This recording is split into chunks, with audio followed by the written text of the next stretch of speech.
It was about 10 years ago, sometime in early summer, when a group of us decided to go camping in Ginny Springs, Florida. I was in my mid-20s then, still working a boring office job during the week, and craving any kind of break from the usual routine. Camping seemed like a cheap and solid way to escape, and Ginny Springs had always been on my list. I'd seen pictures, crystal clear water, dense woods, quiet trails. The kind of place where you could hear your own thoughts, or at least get lost in the ones that didn't come with deadlines or spreadsheets. We got there around late afternoon on a Friday. The sun was still high, but the shadows of the trees were already stretching long. It was one of those humid Florida days where the air sticks to your skin and everything smells green, like moss, tree bark, and wet earth. We picked a spot not far from the Santa Fe River, under a canopy of old trees. It wasn't packed with people, but there were maybe 6 or 7 other groups spread out in the area. Close enough that you'd hear some faint laughter or a guitar now and then, but not so close that you couldn't pretend you were out there alone. We spent most of the evening grilling food, drinking cheap beer, and floating around in the springs. The water was freezing compared to the muggy heat, but it felt good. Sharp, like it woke something up inside you. Afterward, we dried off by the fire and watched the stars come out. I remember thinking how clear the sky was. No light pollution like back in town, just layers of stars you forget are even up there. By the time we finally crawled into our tents, it was probably close to midnight. I was in my own tent, a small 2-person thing I'd set up just far enough from the others to feel some space. I had my sleeping bag unzipped under me, a small battery fan running near my feet, and a bottle of water by my head. I was dozing off, listening to the bugs and the occasional rustle of something moving in the brush. That kind of quiet that isn't really quiet. The forest has its own noise, its own rhythm, but it was calming. Then I heard the sound. It was like thunder, but not the sky kind. A deep, cracking groan that came from the earth itself, followed by a deafening crash. It didn't echo like thunder either. It was closer, sharper. I didn't even open my eyes at first. In the back of my head, I figured it was just a tree falling somewhere off in the woods. You hear about that happening sometimes. Old trees with shallow roots. The ground's wet, wind catches them just right, and down they go. No big deal. But 10 minutes later, something fell off. I started hearing voices. Not just 1 or 2 people, but a whole bunch. All low at first, like they were trying to stay calm, but they grew louder, more urgent. Footsteps moved past my tent. I heard someone's breath catching like they were running. Then another voice, more shouting, something that sounded like panic. That's when I finally unzipped the flap and stepped out. It was dark, except for a few scattered flashlights and the glow from one of the other camp's dying fires. I saw people standing around in groups, some barefoot, some still in swimsuits and damp towels, others holding their phones in the air like they were trying to get signal. I followed their line of sight and walked in the direction everyone seemed to be focused on.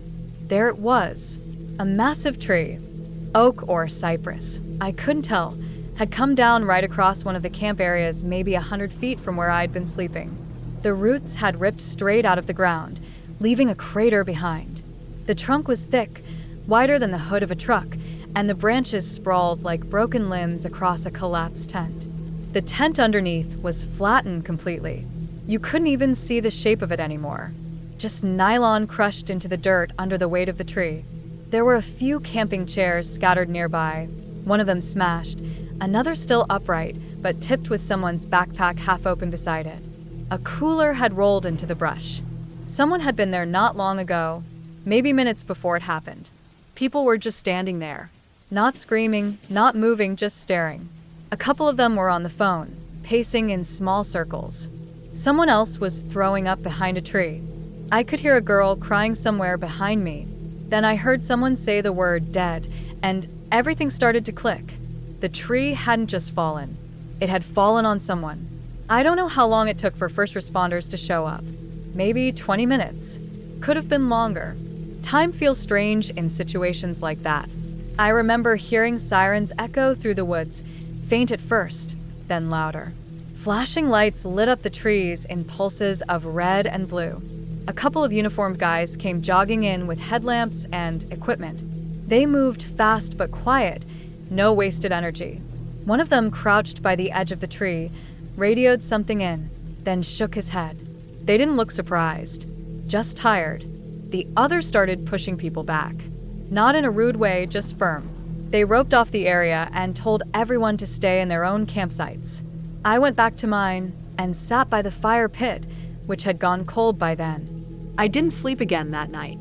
Around 3 or 4 in the morning, I heard the thump-thump of rotor blades. A rescue helicopter came in low over the trees, kicking up dirt and ash.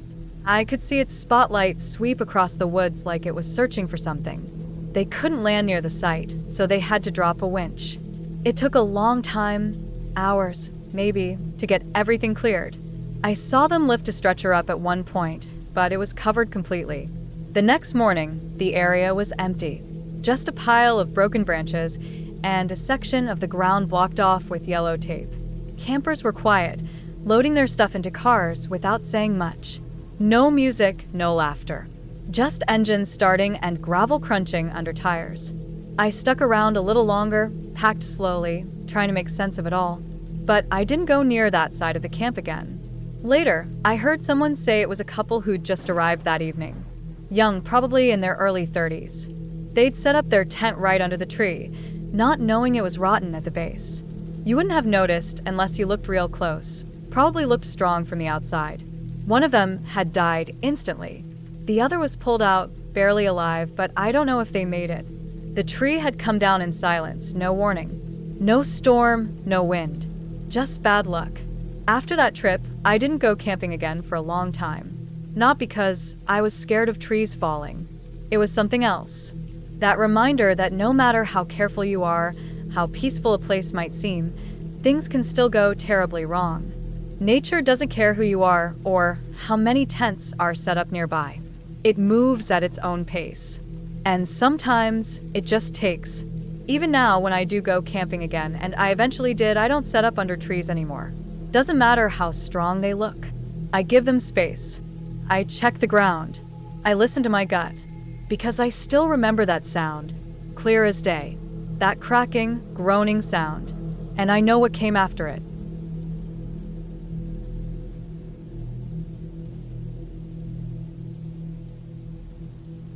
My wife and I went camping one summer weekend, nothing fancy, just the usual couples getaway from work, screens, and noise. We picked a spot deep in the woods, mostly jack pine, the kind that grows so tall and thin it almost looks fragile, even though it's not. The area was far from the main campground. No one else nearby. We had our tent set up, a small fire going, and were settling into the rhythm of being outside. That night, the wind picked up in a way that felt different. Not a breeze, not even strong wind. It was violent. You could hear it rush in from a distance, building like a wave, until it slammed through the trees around us. Branches started snapping. I'm not talking about small twigs. These were thick limbs cracking and thudding into the earth like someone was dropping logs from the sky. The tent pulled tight in the gusts, bending nearly sideways. I ran out, barefoot, to grab some of the extra guy lines and stake them down deeper. Every second out there, I expected a branch to fall on me. I could hear trees creaking and swaying, some actually groaning. The wind was that strong. One tree just dropped not far from our site. It sounded like a car crash when it landed, shaking the ground. We got back in the tent and stayed low. All night, it felt like nature was trying to throw us out. I didn't sleep. I just kept listening, waiting for something to fall, checking that the fire hadn't kicked up sparks, making sure my wife was okay. When morning came, the whole site was littered with debris. One tree had fallen maybe 30 feet from us. If it had landed another few feet to the left, it would have flattened the car. That was bad, but not the weirdest thing I've ever run into out there. That happened a year later with my best friend. We picked this semi-remote camping area that he knew about. You could drive in with a 4x4, but you'd never get a normal car in there. It wasn't truly backcountry, but it wasn't maintained either. The park rangers came through once or twice a year, maybe less. There were a couple of crumbling fire pits, some ancient picnic tables with sagging wood, and 2 outhouses that looked like they hadn't been cleaned in years. We got there early in the afternoon and started unloading our gear. I was messing around with the cooler and setting up the tent while my buddy walked over to check out the outhouses. A few minutes passed, and he came back with this weird look on his face. He didn't say anything at first, just stared at me. Then he nodded his head toward the outhouse and walked back over. I figured maybe something died in there, like a raccoon or a squirrel, or maybe someone had used it and left a disgusting mess. So I walked over. The first outhouse door was closed, and I opened it slowly. Inside, it didn't smell worse than you'd expect.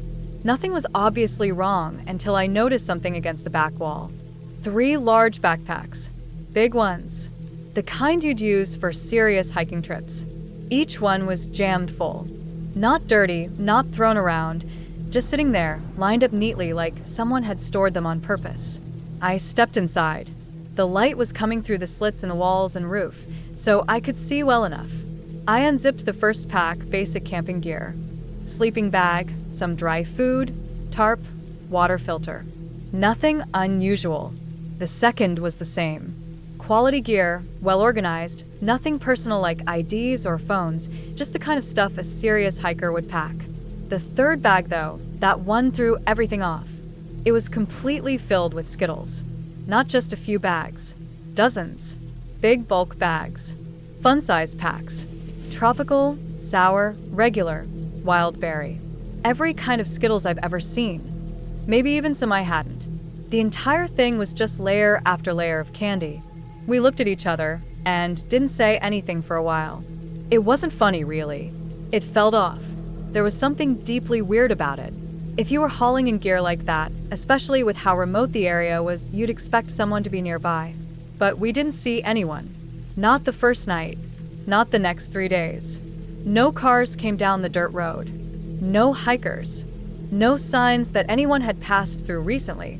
We kept camping there, but that whole trip, every time we went to grab water or walk through the trees, I kept thinking about those packs.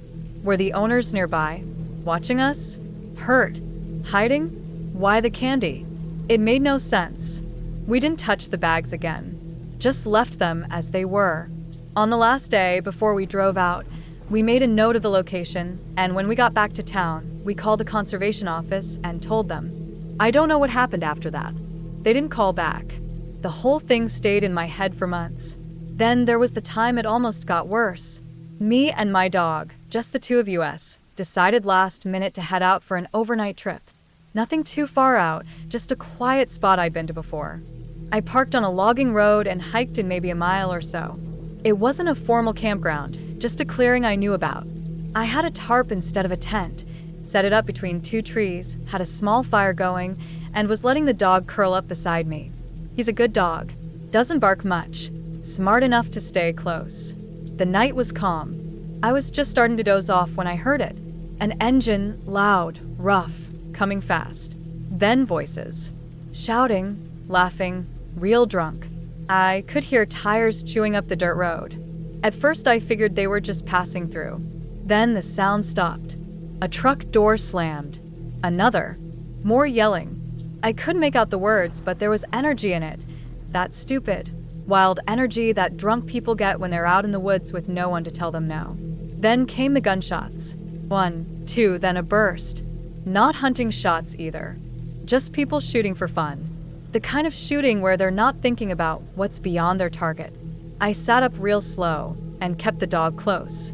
I realized then I'd misjudged how close I was to the second road. I thought I'd hiked farther from it, but the way the land dipped and curved, sound was bouncing weird, and I might have only been a couple 100 yards from where they were. I didn't wait. I packed what I could in silence, doused the fire completely, and slipped out. Didn't use my flashlight. Just followed the path I came in on, tight leash on the dog, moving slow, but steady. Every few minutes I could hear more gunshots. Once, it sounded like one hit a tree not far from me, though it could have been a branch falling. Either way, I didn't stop. Got back to the car, shoved the gear in the back without organizing it, got the dog in and drove. Didn't breathe easy until I hit the highway. Camping's supposed to be quiet. That's why I do it. No reception. No crowds. Just quiet. But sometimes quiet doesn't mean safe. And sometimes the things that don't make any sense, the wind knocking down trees, a stash of candy in the woods, or people shooting off rifles in the dark. Those are the things you remember most. They stay with you, not because they were the worst, but because they were real. They happened. No one made them up. And when I think about going back out there, I still do it. But I listen harder. I stay a little more alert. And I always know my way out.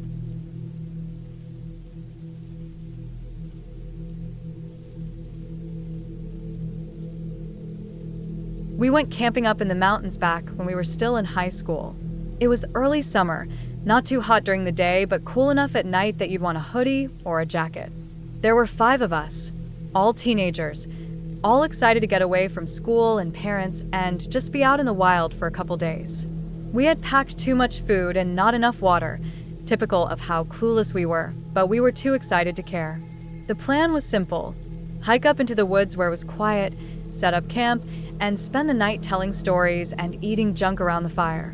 We parked the car at a trailhead just before noon and started hiking. It was steeper than we expected. We hadn't done much planning, just picked a spot on the map that looked far enough from everything and headed there. The trail was narrow and not marked very well, with overgrown brush on both sides and roots sticking out of the dirt every few feet. We had to watch every step, especially once we got higher up, where the ground started sloping harder and the rocks got loose. Our legs started burning pretty early on, and the sun beating down didn't help. We took short breaks when we had to, but we were all trying to act like we weren't getting tired. By the time we finally got to a flat enough clearing to set up camp, the sky was already starting to get that late afternoon kind of glow. The clearing was nice, surrounded by trees on all sides, thick forest but not too dense, so we could still see the outlines of the mountains around us. There was a small fire ring left behind by someone else, a couple of stones arranged in a rough circle. The ground was covered in pine needles and dry leaves, which made a soft crunch with every step. We dropped our backpacks and just stood there for a while, catching our breath and wiping sweat from our faces. We pitched 2 tents, one for 3 people, another for 2. Mine was the smaller one, shared with my friend Daniel. We spread out our sleeping bags, laid out snacks and gear, and tried to find dry branches for a fire. There wasn't much talking after that, just the normal sounds of us moving around, wind in the trees, the occasional crack of a branch. It felt like we were the only people for miles, and maybe we were. Once the fire was going and the sun dipped behind the trees, it started to feel like what camping is supposed to feel like. The air got cooler, and the sky turned purple and orange before finally going black. We didn't bother with phones. None of us had service out there anyway. We just sat around the fire, eating chips and jerky, listening to the fire pop and crackle. We were all exhausted from the hike. After a while, we didn't even want to talk anymore. Just sat there, staring into the flames, nodding off in our camp chairs. It was that kind of quiet that only really happens in deep woods, where the only sounds are wind and bugs, and maybe the occasional owl. When the fire finally burned down to red coals, we put the last of the water on it and crawled into our tents without saying much. It was deep in the night when I woke up. At first, I didn't know why. My eyes opened slowly, heavy and dry, and everything was pitch black inside the tent. No moonlight, no sound. My body was stiff from lying on the hard ground. I adjusted my sleeping bag and tried to go back to sleep, but something felt off. I don't know what exactly made me listen harder. Maybe it was too quiet. Maybe I just had a bad feeling. But then I heard it. A soft crunch, like something stepping on dry leaves. I froze. My body went rigid. I strained my ears, not even breathing for a second.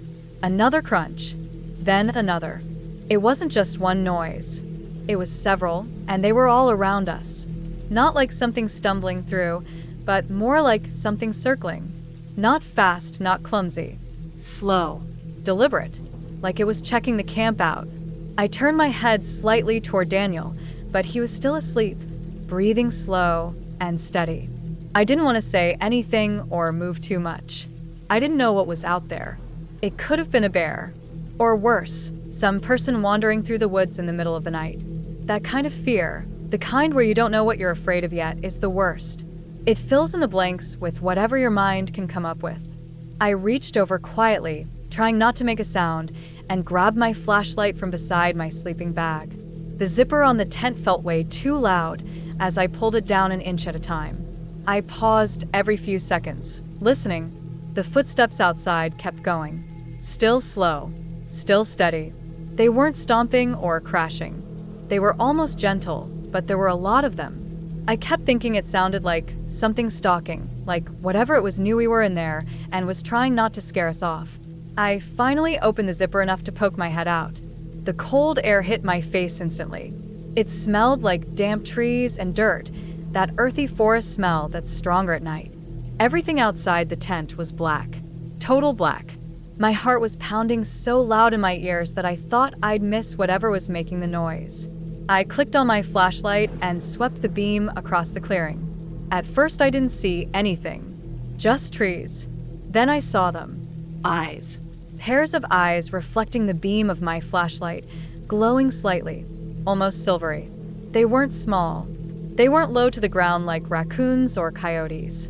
These were high up, almost chest height or higher. Some stood perfectly still.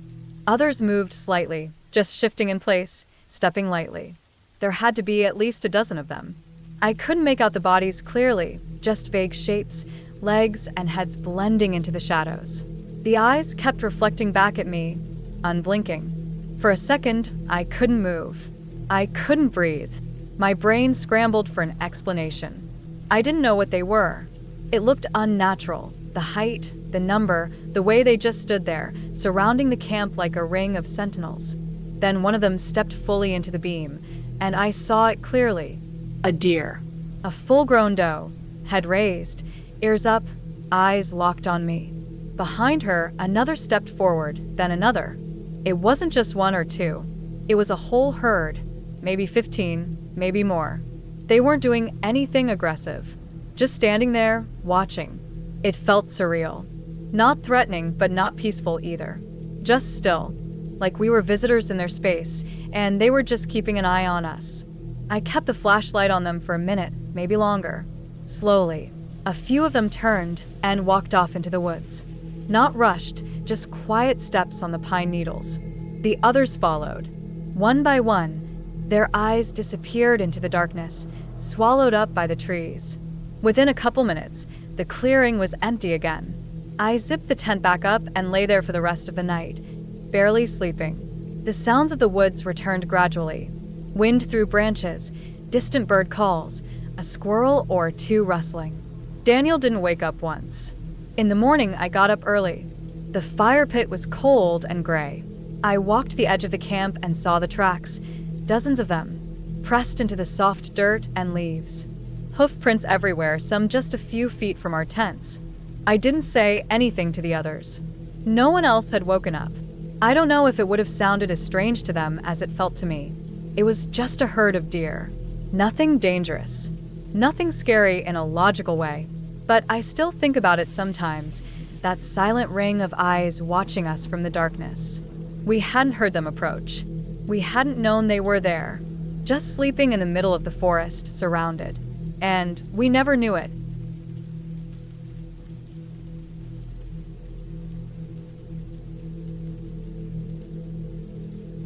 It was a trip we'd done a dozen times before, 3 of us hiking about 5 miles deep off a little-used trailhead in northern Georgia.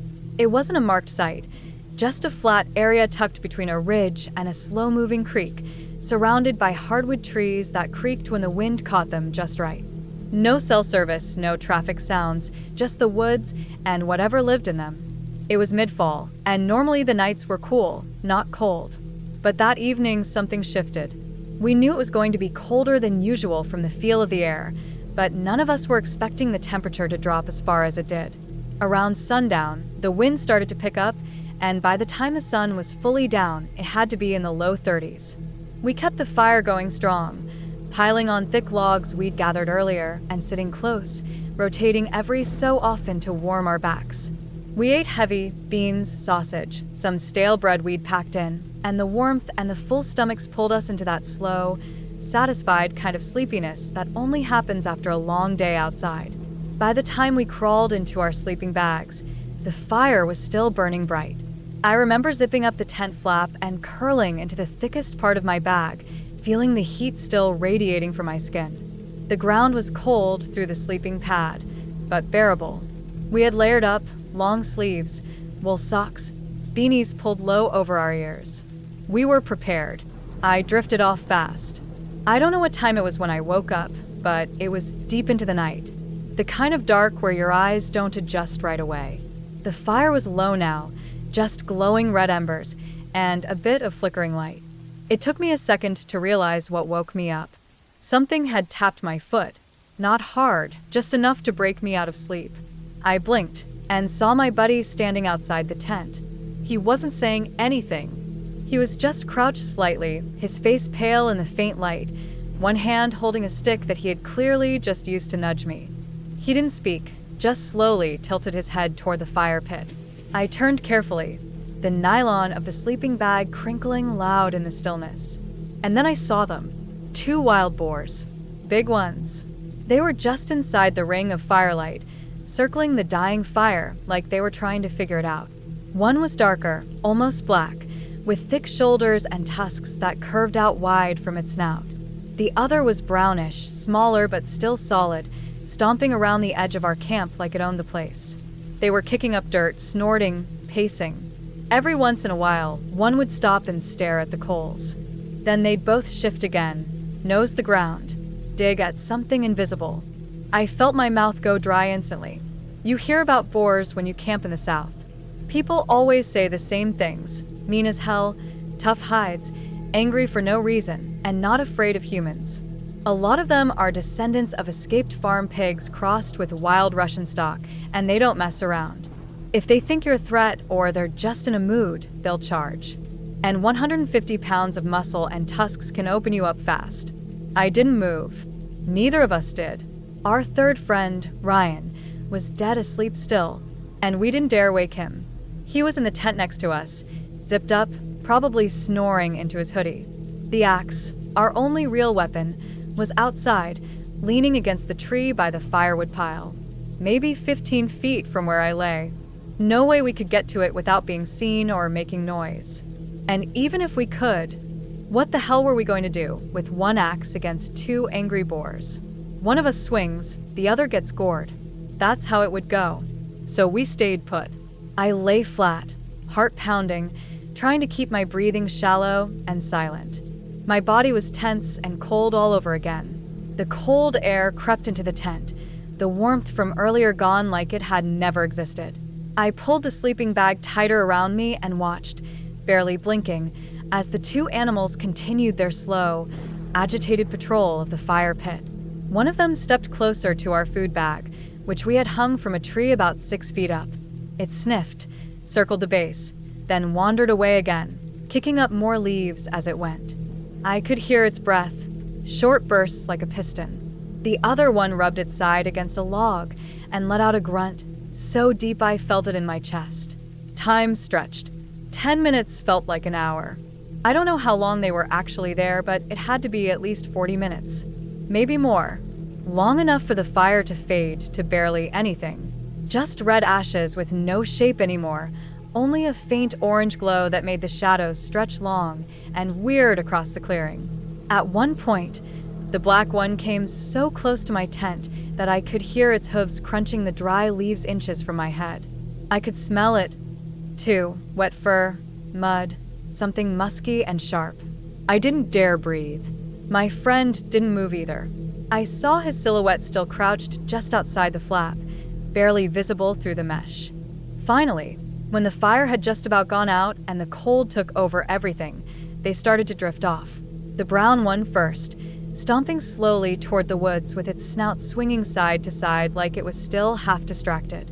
The black one lingered, snorted once, then followed, disappearing into the dark underbrush with a crackle of leaves and sticks that faded fast. We waited a long time after they left. Long enough that the cold really started to set in, teeth chattering, joints stiff. Eventually, I unzipped the flap as quietly as I could and crawled out. My friend stood up, stretching his back like he'd been locked in place too long. Neither of us said anything. We just checked the area, grabbed the axe, and added a few more logs to the fire. It took a while, but we got it going again. Ryan finally stirred, poked his head out, and asked what we were doing. We told him about it the next morning. I didn't sleep much that night, even after the fire came back and I was warm again. I kept thinking about how close they were. How if we'd rolled over, coughed, sat up too fast, anything, they might have seen us as a threat, or just gotten annoyed and charged. It doesn't take much. Next morning, we saw the tracks everywhere. Deep prints around the fire, gouges in the dirt where they'd kicked and rooted. One of the logs we'd used to sit on was pushed a few feet, rolled slightly on its side. The bag of food hadn't been touched, which was lucky. The rope had held. We packed up quicker than usual. Nobody said it, but we all felt the same. That close to something like that, it changes the air a little. Makes you think different. We didn't talk much on the hike back out, just walked fast, boots crunching frost-covered leaves, breath puffing out in steady clouds. We still hike, still camp, but we don't camp in that spot anymore.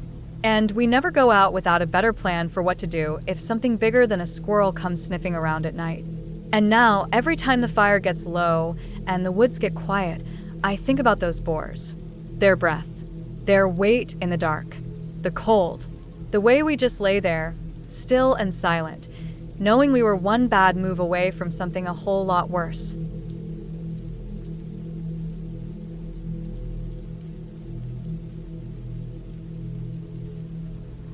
We went on a group camping trip deep into the desert somewhere south of Tucson, Arizona. Not at a real campground, just some wide open land with scrub and cactus and enough room to pull our trucks in and spread out. There were about 8 of us, split between 3 tents, plus a couple of friends sleeping in the backs of their trucks. It was one of those get away from it all weekends. No cell service, no noise, just the dry wind and a huge open sky full of stars. We had enough food and beer to last 3 days and planned to hike around, shoot at cans, and hang by the fire. Typical stuff. No one thought much about safety beyond making sure we had water and sunscreen. That first night we drank a lot. Someone brought a bottle of whiskey and passed it around the fire until we were all too tired to do anything but stumble to our tents. I was sharing a tent with 2 other guys, the 3 of us lying in our sleeping bags with half-zip jackets as pillows. It was quiet. You don't realize how loud the world is until you're somewhere like that, where even your own breathing feels too loud. You hear every rustle, every shift in the sand, every creak of the tent fabric. At some point in the middle of the night, I woke up. I didn't know why at first. My eyes opened, and I just laid there, staring into the black, trying to remember where I was. Then I heard it. Slow, steady breathing, almost like a dog sniffing around. But it wasn't fast and excited like a dog. It was slow, focused. Sniff. Pause. Sniff again. And it was right outside the tent wall, inches from where my head was. My first thought was bear, or maybe a coyote. Then I remembered. No one had tied up the trash. We'd been careless, probably left food out, maybe left the cooler cracked. Typical drunk behavior. I laid still, thinking maybe if I didn't move, it would go away. The sniffing moved to the side of the tent, then the back. I didn't want to say anything, just in case it made things worse, but I could feel the other 2 guys in the tent freeze up the same way I had. You don't need to talk in moments like that. You can just feel that everyone's awake and listening. The sniffing moved away, and we heard it shift over to the tent next to us. The sound of dry footsteps in the dirt and sand. Still no growl. No animal sounds. Just that slow, sniffing breath and the shuffle of footsteps. Then suddenly, a zipper flew open. One of our friends, Joe, jumped out of his tent shouting at the top of his lungs, waving a flashlight and a small handgun. At first, I thought he'd lost his mind. But then I heard what he was yelling at. Not an animal.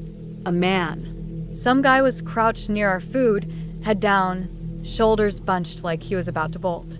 He took off running, straight into the dark, dodging around the bushes and melting into the black like he belonged out there. Joe didn't fire. He just stood there, chest heaving, the flashlight beam jumping all over. We all poured out of the tents. Most of us didn't even have shoes on. There were footprints around the tents, and the cooler was open, some food missing. But the scariest part was realizing that he hadn't just been digging around our stuff. He'd been walking between our tents, sniffing them, listening, watching. No one said much. We just looked at each other, grabbed our gear, and started packing. We didn't even argue about it. Tents came down in minutes. Sleeping bags stuffed into trunks. Gear shoved into backpacks with no real care. The silence between us said everything. By the time the sun cracked over the horizon, we were halfway back to the highway, not saying a word, just letting the tires crunch across the desert gravel. We didn't talk about it much after that. Most of us agreed it was just some desert tweaker, maybe someone living off the grid. But something about the way he moved didn't feel random. It felt like he'd done it before, like he'd been waiting. A year later, we went back. Not to the exact same spot, but near enough. A few miles away. We told ourselves we'd be smarter this time. No tents, just sleep in the trucks. We figured if someone came creeping again, we'd be safer up off the ground, locked in metal, not thin nylon. That night was calmer. We sat around the fire, sober this time, laughing about how paranoid we'd been the year before. The desert was quiet again, that same feeling of endless openness, the sky lit up with stars. Eventually, we all called it and climbed into our trucks. I was in the back of my SUV, my girlfriend beside me, both of us in sleeping bags with the seats folded down. I must have passed out hard, because I didn't hear anything at first. But then, suddenly, a light hit my eyes. Not like morning light, not moonlight.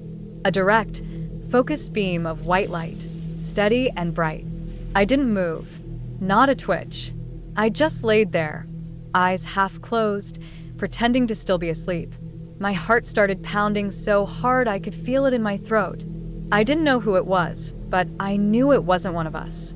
No one would just walk up and shine a flashlight into the SUV without saying anything.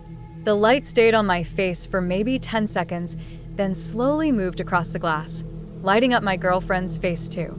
She didn't move either. She'd woken up just like me and was doing the same thing, staying still, pretending. Then the light moved on. I heard the crunch of boots on gravel. Slow footsteps, going from one vehicle to the next. I peeked. Just barely. There was a man walking between the trucks. Older, with a long jacket and a big flashlight. His movements were calm, deliberate. He walked to each truck, stopped, stared inside for a while, then moved to the next one. I couldn't tell if he had a weapon or anything else. I just knew I didn't want him to know I was awake. He stood by the fire pit for a while, stared at the embers. Then he turned and walked into the desert. As soon as he was out of sight, I slipped out of the SUV and quietly woke up the others. Every single person had either seen him or had the feeling someone was out there. Not a single one of us had really slept. Some had their hands on knives. One guy had his hand wrapped around the butt of his gun for over an hour. We packed again. Same rush. Same frantic energy. We didn't even speak above a whisper, just loaded everything up and took off. Drove until we hit a gas station and sat under the fluorescent lights until the sun came up. None of us ever went camping near Tucson again after that. It wasn't just some junkie digging through trash. It wasn't an accident. Someone was out there, walking through the desert at night, watching people sleep, getting close enough to breathe against their tents, shine lights into their trucks, and never saying a word. Just standing there, listening. That was the last time I camped in Arizona. There are places that feel like the middle of nowhere for a reason. Sometimes, someone else has already claimed them, and they don't want you there.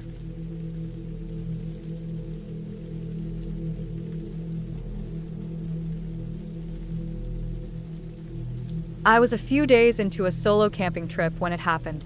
I'd been driving through a wide stretch of national forest, a valley tucked way off any main highway, no cell signal for hours. I liked places like that, quiet, away from the world, away from people. I didn't have a tight plan. I just wanted to hike some trails, drink a few beers, cook over a fire, and sleep under the stars. I had everything I needed packed in the back of my truck.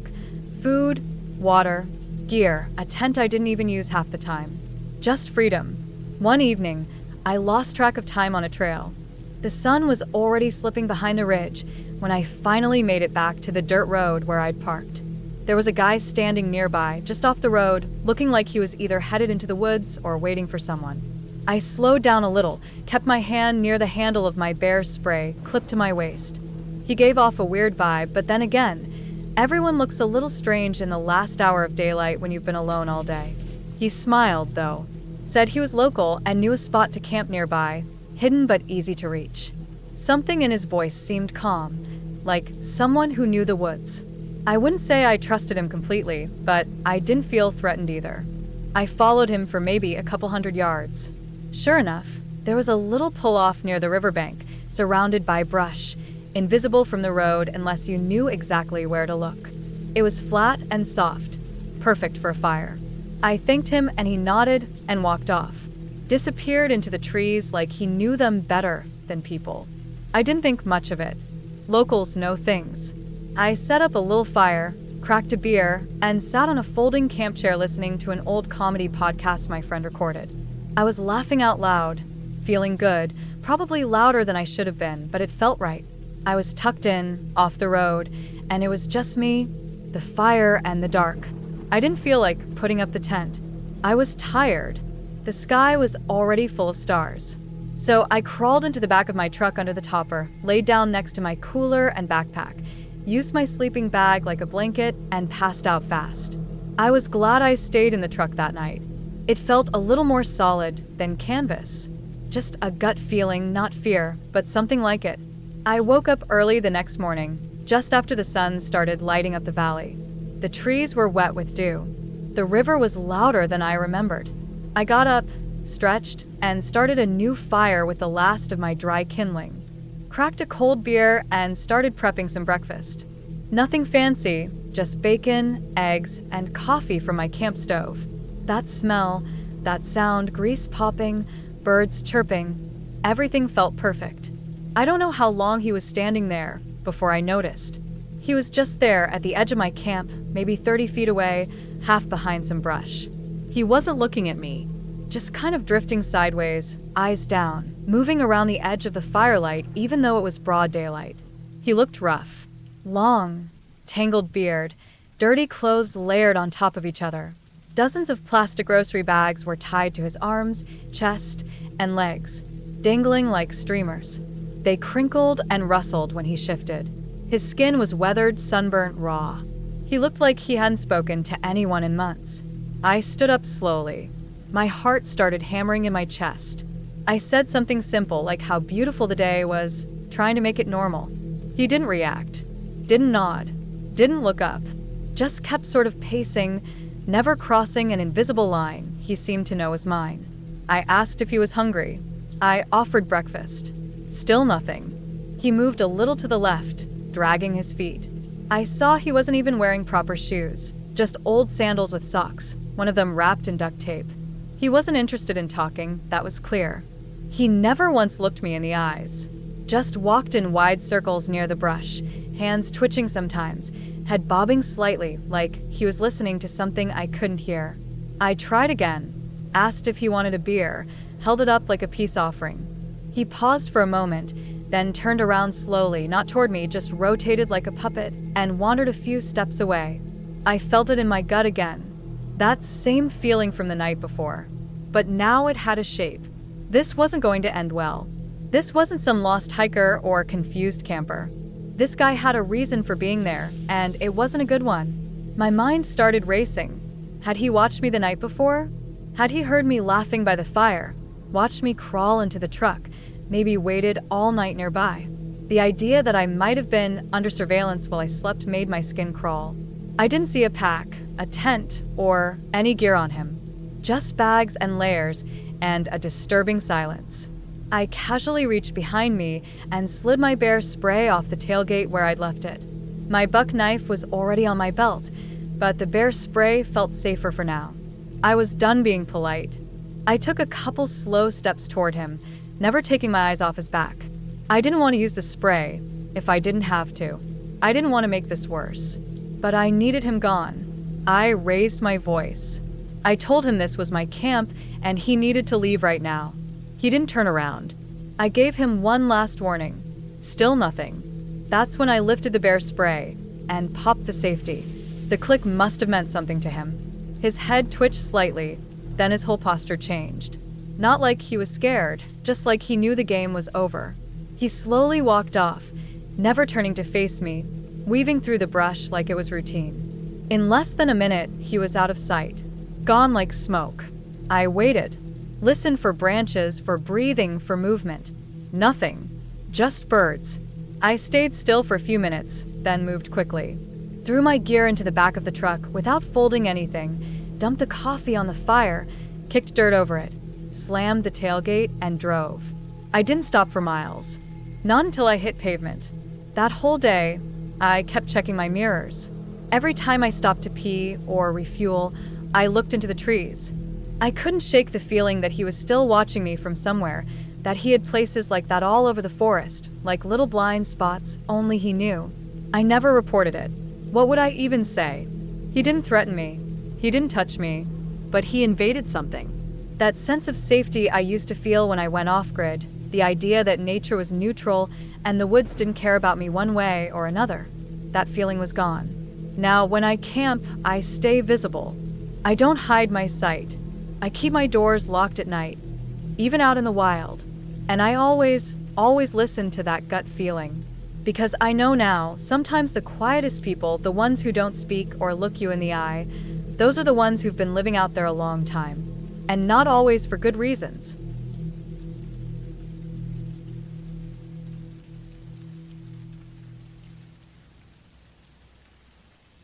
I was probably around 10 or 11 the year we camped at Assateague.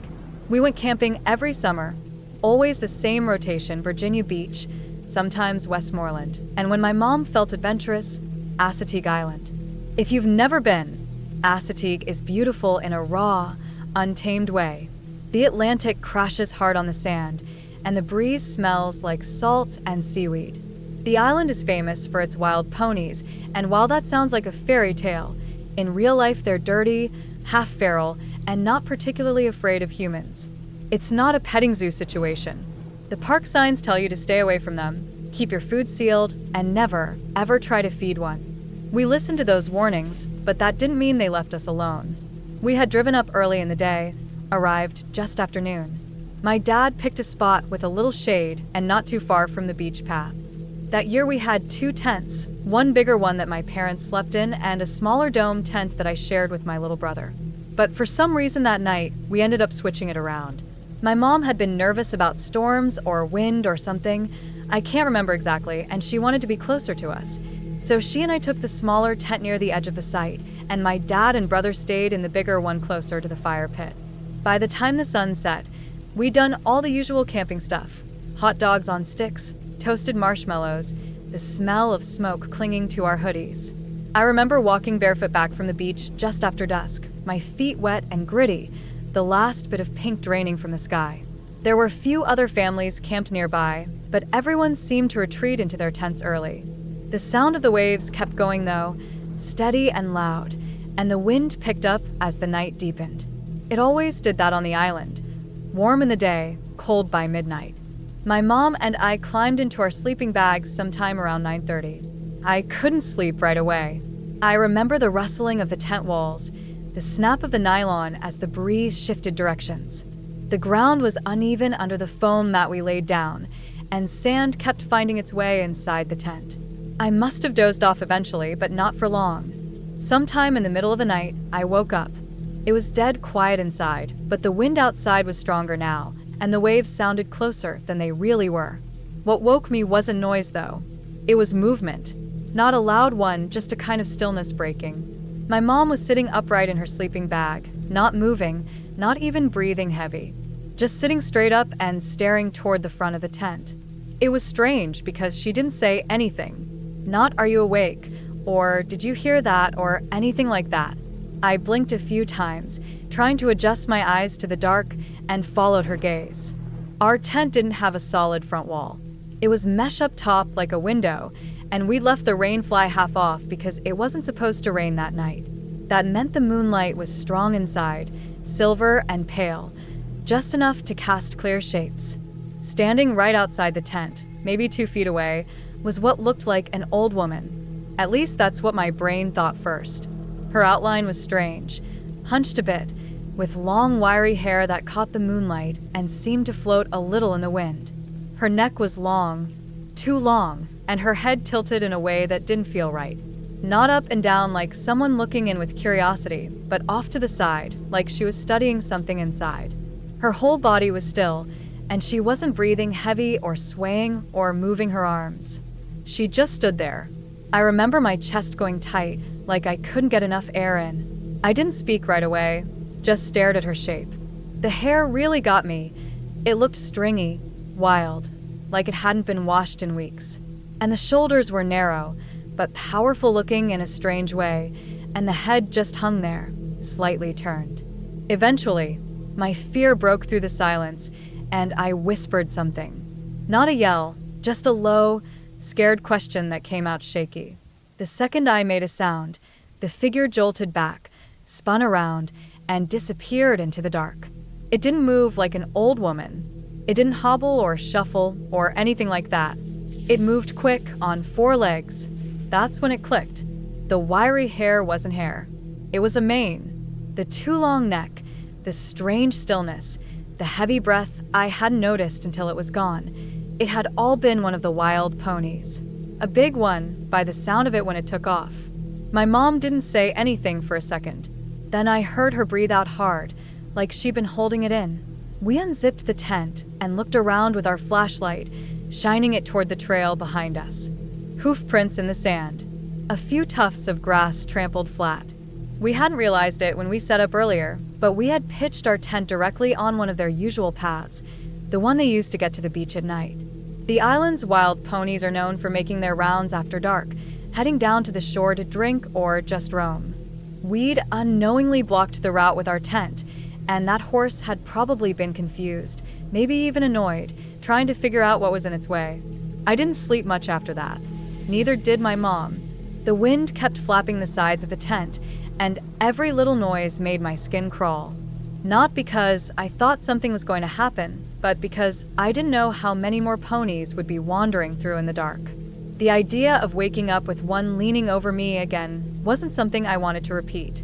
By the time the sky turned pale with dawn, my mom and I were already up, sitting cross-legged on our sleeping bags. She didn't say much, just looked tired and a little embarrassed that she'd thought it was a person. But I didn't blame her. In that lighting, with that shape and silence, I saw the same thing she did. When my dad came over from the other tent, we told him what happened. He laughed, not in a mean way, but like it figured. He looked around at the sand and said he thought the grass seemed flattened over there the day before, but didn't think much of it. We moved the tent that morning, just dragged it a little ways away from the trail. It wasn't a big deal, just a small thing we hadn't considered. We stayed the rest of the trip, and nothing like that happened again. But I still remember that moment, the second when something looked too human to be an animal, and yet too off to be a person. I've never looked at shadows the same way since. And every time I see a pony now, even at a petting zoo or a parade, I remember that cold night on Assateague and how close I came to panicking over something completely real, just hidden by the dark and shaped by fear.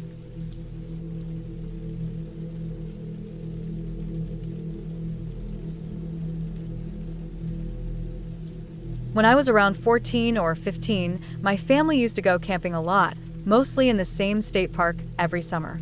It wasn't too far from where we lived, maybe a 2-hour drive, and we always stayed at the same campground loop near a small lake.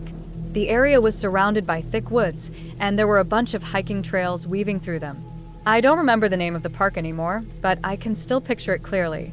The campsites were spaced out just enough that you felt like you had some privacy, especially at night, but it was never completely isolated. You could usually hear the faint sound of other campers, kids laughing, someone playing guitar, fires crackling, but the trees muffled everything, made it feel quieter than it really was. Every summer, my best friend Jacob would come along with us. Our families were close, and we'd basically grown up together. Camping with him made the trips way more fun. We had this thing we called the ritual. It was just a name we gave to our nighttime walks through the woods. Every night after dinner, once it got dark, we'd wait until the adults were distracted playing cards or chatting around the fire. Then we'd grab our flashlights and sneak off into the trees. It wasn't really about sneaking, we weren't doing anything wrong, it just felt more exciting that way. We always stuck to the trails, but over the years we got familiar enough with the woods that we'd venture off a little, especially when the moon was bright. The flashlights were more like a backup. Most of the time, we'd challenge ourselves to walk without them, letting our eyes adjust, relying on the moonlight filtering through the branches. That particular night, it was maybe our third or fourth night of the trip. We were getting bored of the usual loop we walked, so we decided to push a little farther into the woods than usual. The sky was clear, but the moon was only a sliver, and without our flashlights, it was way darker than we expected.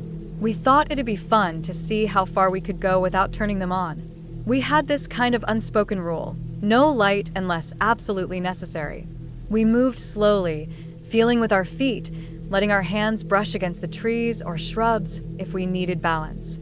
The woods were quiet, just the usual sounds: crickets, the occasional hoot of an owl, maybe a small animal scurrying through leaves. We were probably about half a mile from the campground when it happened. At first, we both heard it at the same time, whispering, very soft. It didn't sound like words at first, just a hiss of sound behind us, like someone murmuring under their breath. We stopped immediately. Neither of us said anything. We just froze, listening. I remember how my ears felt like they were straining, trying to catch the sound again. Then, after maybe 5 seconds of silence, we heard it again. Closer this time. Still soft, but clearer. Like a person whispering just below the level where you can make out what they're saying.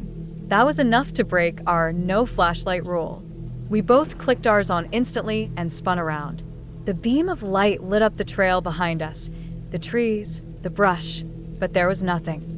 Just empty woods.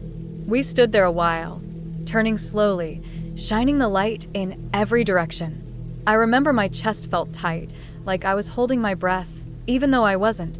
Jacob was doing the same thing, sweeping his light across the undergrowth, then up into the trees.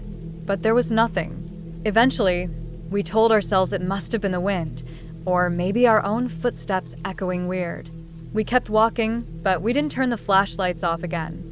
We were maybe a couple minutes further down the trail when we heard it again. This time, we didn't just stop, we completely froze. The whispering was closer, and it sounded like it was coming from the trees off to our right. Not directly behind us this time. It wasn't a voice we recognized. It didn't sound like a man, and it didn't sound like a kid. It was higher pitched, like a woman whispering something random, almost like nonsense. I couldn't make out any actual words, but there was rhythm to it, like someone talking to themselves. That's when we both decided we needed to head back. Neither of us said it out loud, we just kind of looked at each other, nodded, and turned around. We moved faster now. Flashlights pointed ahead, sweeping the path. I kept glancing over my shoulder, even though I didn't want to. That whispering had really shaken me. It felt off. Not threatening, exactly, but just wrong. Something about it didn't belong out there in the middle of the woods at night. Then, just as we were coming around a curve in the trail, we saw movement on the ground ahead of us. At first I thought it was an animal, like a raccoon or something, but as we got closer, it became clear it was a person. A woman. Crawling. She was on her hands and knees, moving slowly, kind of aimlessly. Her clothes were dark, like a black hoodie and dark pants, and they were completely covered in dirt. Her hair was messy, tangled. At first, she didn't even seem to notice our lights, just kept crawling and whispering those same weird sounds. It was the exact same whispering we'd heard before. Jacob stopped dead, and I did too. We both just stared at her for a few seconds, not sure what we were seeing. She didn't look injured, exactly, just wrong. The way she moved, the way she kept mumbling. The dirt smeared all over her face and clothes. Finally, she stopped crawling and looked up at us. Her eyes reflected the light from our flashlights in a way that made my stomach drop. Then slowly, she stood up. Her movements were wobbly, like someone standing up after being dizzy for a long time. She kind of swayed in place, then straightened and mumbled something about trying to find her campsite. Her voice was slurred. She didn't seem angry or scared, just really confused. We didn't know what else to do, so we told her to follow us.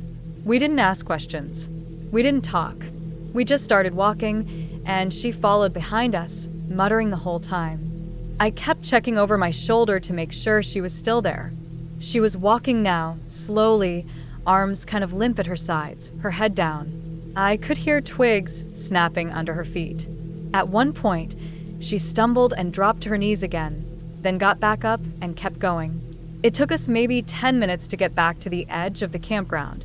Once we saw the first firelight through the trees, I felt this huge wave of relief. The normal sounds were back, people talking, laughing, someone playing music quietly on a speaker. We walked her into the campground and started asking around if anyone knew her. At first, nobody did. Then finally, this guy in a tank top looked over and said something like, "Oh shit, there you are," and came over. He didn't seem that concerned, just surprised. We explained we found our way out in the woods, crawling and mumbling. He laughed and said she must have wandered off looking for a bathroom and got turned around. He said she'd been drinking a lot and maybe doing more than that. A couple of her friends came over and helped her sit down by their fire. They thanked us, kind of casually, but none of them seemed too alarmed that she'd been missing for who knows how long. Jacob and I just nodded and walked away. We didn't stay to talk or explain anymore. We just went back to our campsite and sat by our own fire without saying much. That night, we didn't do the ritual. We stayed close, didn't even joke about going back out. The next morning, everything seemed normal again. The sun was out, birds were chirping, people were packing up or heading to the lake. But something about that night stuck with me. Not because it was supernatural, not because anything crazy happened, but because of how easily someone could get completely lost and forgotten in the woods. If we hadn't decided to walk farther than usual, she probably wouldn't have made it back until morning, if at all. Her friends didn't even know she was gone. Sometimes the scariest thing isn't some ghost or monster. It's how fast things can go wrong when no one's paying attention.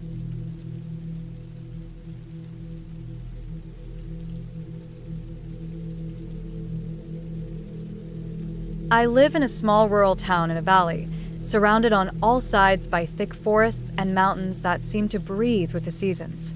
Out here, camping isn't some rare event or planned vacation. It's something we do almost every weekend, even in the dead of winter. Sometimes it's just me, sometimes it's a group of us. We know the woods like the backs of our hands. You grow up here learning how to build a fire before you can drive. You learn how to track animals, how to spot bear scat, how to walk in silence. You learn what's worth being scared of and what isn't. And for the most part, you feel like you've got a handle on things. One weekend when I was 16, a group of us, all between 16 and 19, planned a trip out to a lake we like to fish at. It wasn't too deep in the mountains, maybe a 3-hour hike from town, but far enough that we never saw anyone else out there. We had one tent between all of us, and no one was too concerned about sleeping arrangements. A few of us would sleep under tarps or just roll out our bags under the stars. It wasn't a big deal. That day, me and one of my friends, his name was Logan, decided we wanted to fish at a different spot about a mile up the shoreline. The water was deeper there, and we'd pulled out some big trout the summer before. It was later in the day when we broke off from the main group. We let them know we were going, and that we'd meet up in the morning. Logan and I brought our sleeping bags, some food, and his .357 revolver, just in case. We didn't take the tent. We figured we'd build something with a tarp or just find a decent shelter for the night. We walked along the edge of the lake for maybe 20 minutes until we found a clearing tucked up against a large boulder, surrounded by pine trees. The sky was already starting to shift into dusk, and with the lake just off to our left and the forest stretching out behind us, it felt quiet. Not dead quiet, but calm in the way the woods get when the sun's down and the animals start settling in. We built a lean-to by stretching a tarp between the boulder and a couple of logs we stacked upright, packed pine needles underneath for some padding, and got a small fire going with some dry wood we found nearby. Dinner was simple, some canned chili heated on the fire and crackers. We didn't talk much after eating.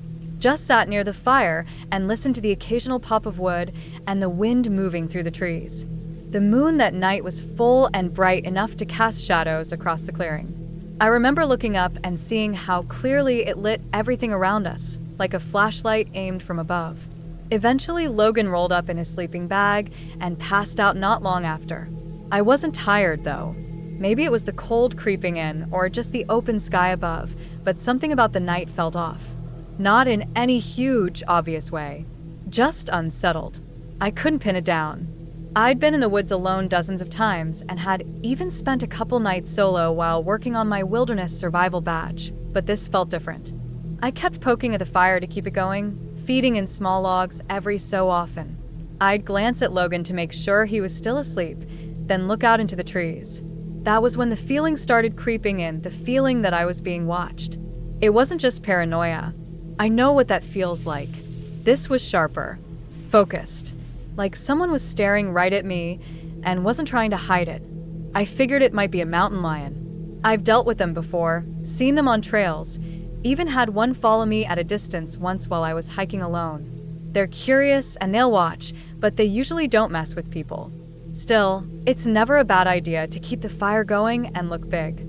So I grabbed a couple more pieces of wood and tossed them on, watching the sparks rise into the sky. That's when I saw him. At first I thought it was just a shape.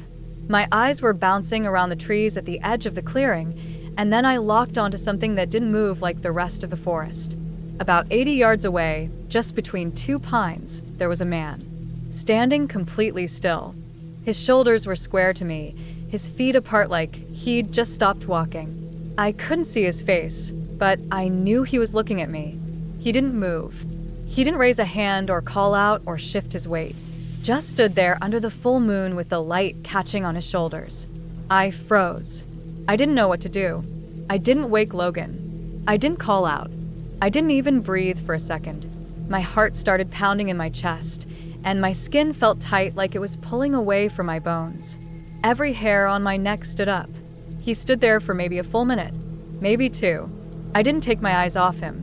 The fire crackled between us, throwing soft orange light that danced along the edge of the trees, but it didn't reach him. He was just on the edge of it, barely visible, but unmistakably there. Then, just as slowly and silently as he'd appeared, he turned and walked off into the woods. No noise, no broken branches or crunching leaves. Just turned and left the way he came. I sat there shaking. I didn't know if he'd come back. I didn't know if he was alone. I didn't know if he was lost, crazy, dangerous, harmless, or anything in between. All I knew was that I wasn't sleeping. I reached over and grabbed Logan's revolver from where he'd stashed it near his sleeping bag. I checked the cylinder, fully loaded.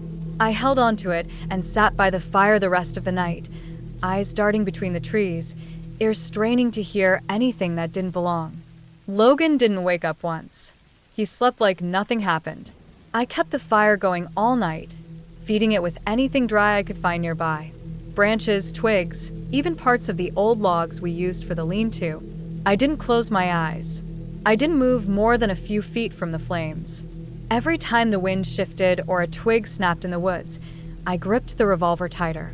By the time the sky started turning gray and the birds began chirping again, I felt like I'd aged 10 years. My legs were stiff from sitting in one spot for hours, and my eyes were raw from staring into the dark. But the man never came back. No sound, no trace, just gone. When Logan woke up and stretched, he looked at me like I was crazy. I told him someone had been out there. He asked me what happened, but I didn't really have much to say beyond what I saw. We packed up our stuff and walked back to the main group without saying much else. I didn't tell the others. Not because I wanted to hide it, but because I didn't even know how to explain it in a way that didn't sound like I'd imagined the whole thing. But I didn't imagine it. I know what I saw. Since then, I've camped plenty more times. I've seen more animals than I can count, heard some weird sounds, even gotten caught in a whiteout snowstorm once. But nothing has ever made me feel the way I felt that night. I wasn't scared of being attacked. I wasn't scared of ghosts or monsters. I was scared because I saw a man, someone who didn't belong, standing alone in the woods in the middle of nowhere, watching me. No flashlight, no gear, just standing. It's not the wilderness that scares me anymore. It's what finds its way into it.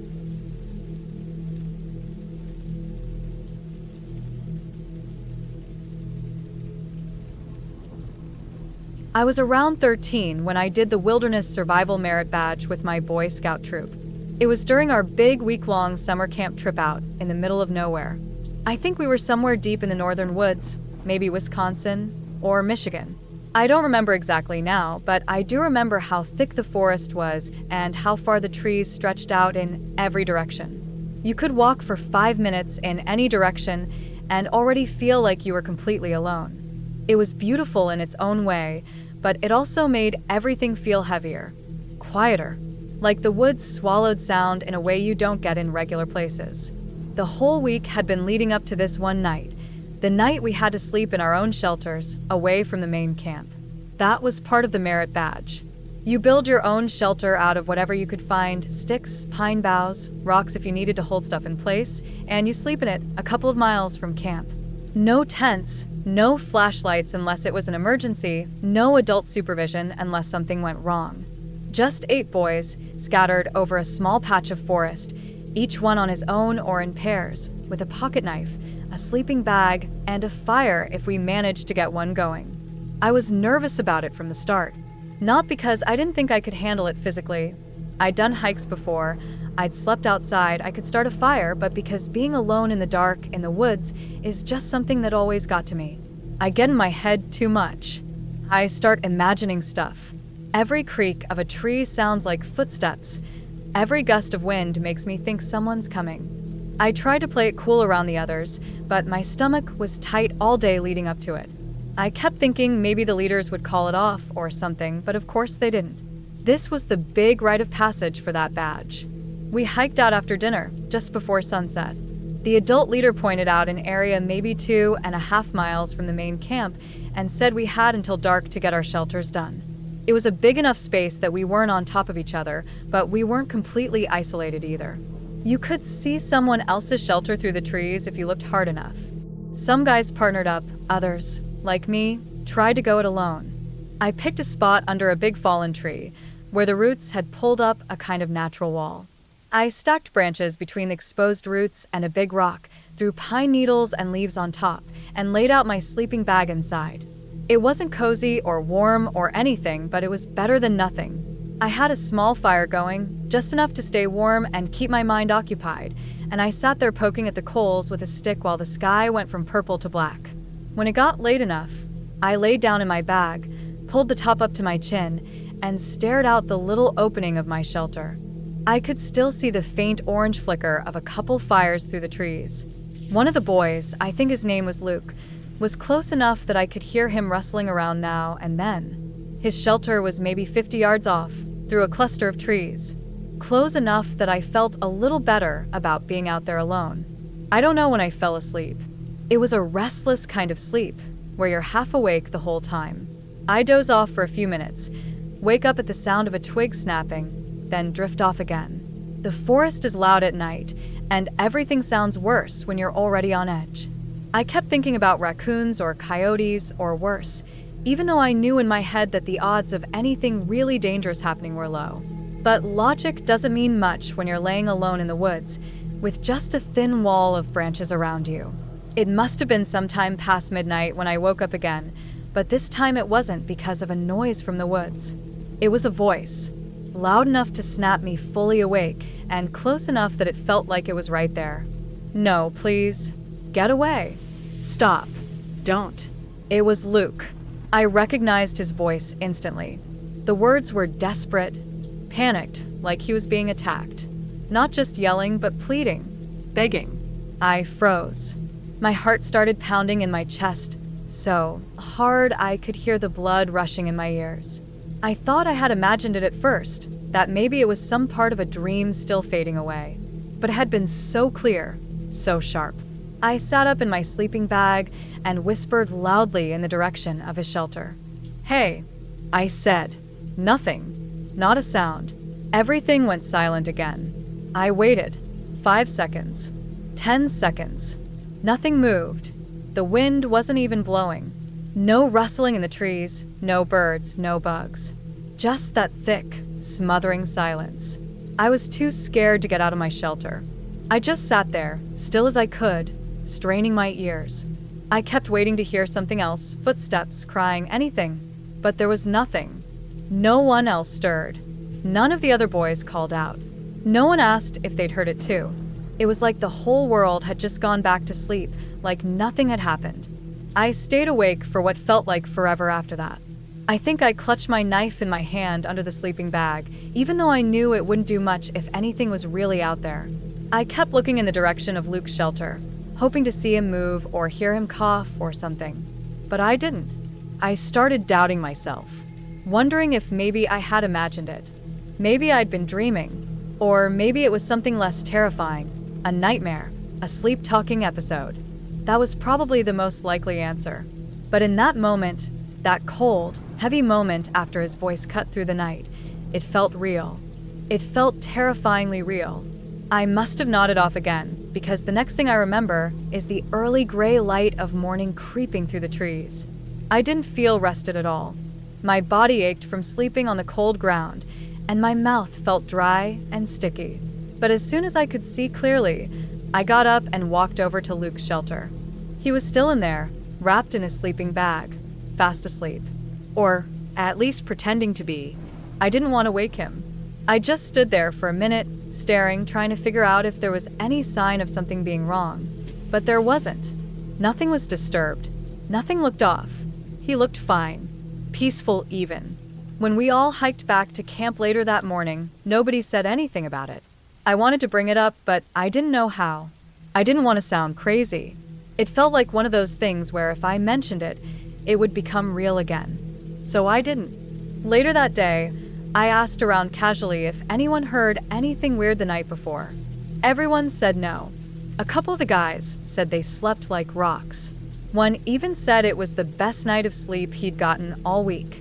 It still messes with me sometimes. I know it had to be sleep talking. That's the only thing that makes sense. Luke probably had a night terror or something, and it was just bad timing that I was the only one awake to hear it. But it didn't feel like that when it happened. It felt real.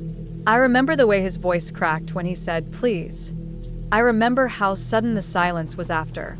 I think what scared me the most wasn't what I heard, but the fact that I was the only one who did. The way the night just swallowed it up, and everyone else kept sleeping like nothing had happened. That night didn't turn me off camping, but it changed something. I don't sleep as easy when I'm alone in the woods now. I still enjoy it, but there's always a little part of me that stays alert, listening just in case something like that happens again. And maybe more than anything, it reminded me how alone you can feel even when you're surrounded by other people. Because in the end, it was just me, staring into the dark, waiting for something that never came.